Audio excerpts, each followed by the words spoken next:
بہت سے start ups برقی ایئر ٹیکسیوں کے نت نئے ماڈل متعارف کروا رہے ہیں۔ اس مارکیٹ میں تیزی کے ساتھ ساتھ مقابلہ بازی بھی بڑھ رہی ہے۔ اگر 100 سے زیادہ نہیں بھی تو ایسے اسٹارٹ اپ کم از کم درجنوں میں تو ضرور ہوں گے، لیکن کامیابی کچھ کو ہی ملے گی۔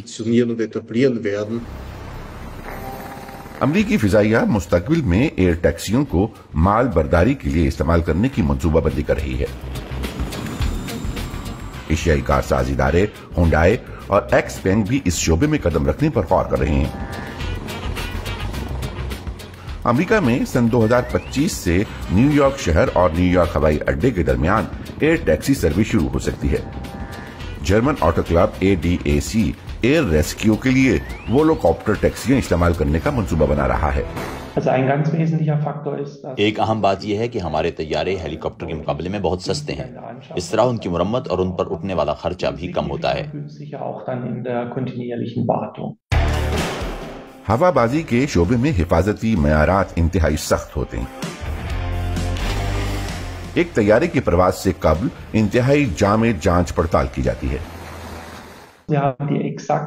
ہمارے سیفٹی معیارات ویسے ہی ہیں جیسا یورپی ایویشن کے ہیں۔ 1 ارب فلائنگ آورز میں سے صرف ایک حادثے کا خدشہ ہوتا ہے۔ ایئر ٹیکسیوں کے آپریشنز کے لیے بھی قواعد و ضوابط وضع کیے جا رہے ہیں۔ ایئر ٹیکسی کے لیے پائلٹوں کو نت نئے تربیتی کورسز کرائے جائیں گے۔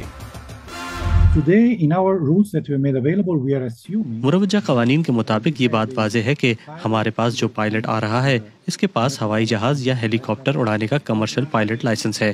ایسے پائلٹ یقینی طور پر قابل ہی ہوں گے۔ وولوکاپٹر ایئر ٹیکسی کے لیے پائلٹوں کی تربیت کرنے والی پہلی کمپنی تھی۔ یہ کمپنی تربیتی پروگرامز تیار کر رہی ہے۔ ہمیں کمرشل لائسنس کے حامل ایسے پائلٹس کی ضرورت ہے جنہوں نے کمرشل پائلٹس کے طور پر ہوائی جہاز یا ہیلی کاپٹر اڑائے ہوں۔ اس کے بعد ہی ہم انہیں کنورژن ٹریننگ دیتے ہیں۔ تربیت کا ایک لازمی حصہ ہنگامی صورتحال میں ایئر ٹیکسی کو کنٹرول کرنے کے قابل ہونا بھی ہے، جیسے برف باری، طوفان یا تیز ہواؤں میں، یا تکنیکی یا سسٹم کی کسی خرابی کی صورت میں۔ ٹیک آف اور لینڈنگ پائلٹوں کے لیے بہت دباؤ کا باعث ہیں۔ ایئر ٹیکسیاں دن بھر ٹیک آف اور لینڈنگ کر رہی ہوں گی، ایسی صورتحال میں حادثے کا خطرہ بڑھ جاتا ہے۔ اس طرح کے دباؤ والے حالات میں کام کے اوقات اور حالات کی ایک خاص ریگولیشن درکار ہے۔ ایئر ٹیکسیاں اگر واقعی فعال کر دی جاتی ہیں تو نئے ٹریفک روٹس کے ساتھ ساتھ نئے قواعد و ضوابط کی بھی ضرورت ہوگی۔ یو اسپیس سسٹم ایک نیا ایئر ٹریفک مینجمنٹ سسٹم ہے جو یورپ میں نافذ کیا جا رہا ہے۔ ہم ٹریفک مینجمنٹ کے حوالے سے کچھ اصول متعارف کرا رہے ہیں، لیکن یہ ضوابط یورپی یونین کا ہر رکن ملک اپنی اپنی ضروریات کے مطابق لاگو کرے گا۔ یہ سسٹم ہے کیا اور کیسے کام کرتا ہے؟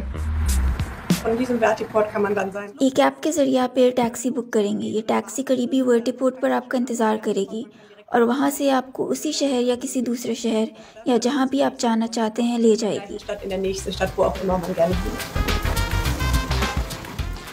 توقع ہے کہ سن 2050 تک دنیا بھر کے کم از کم 200 شہروں میں ایئر ٹیکسی استعمال کی جا رہی ہوگی۔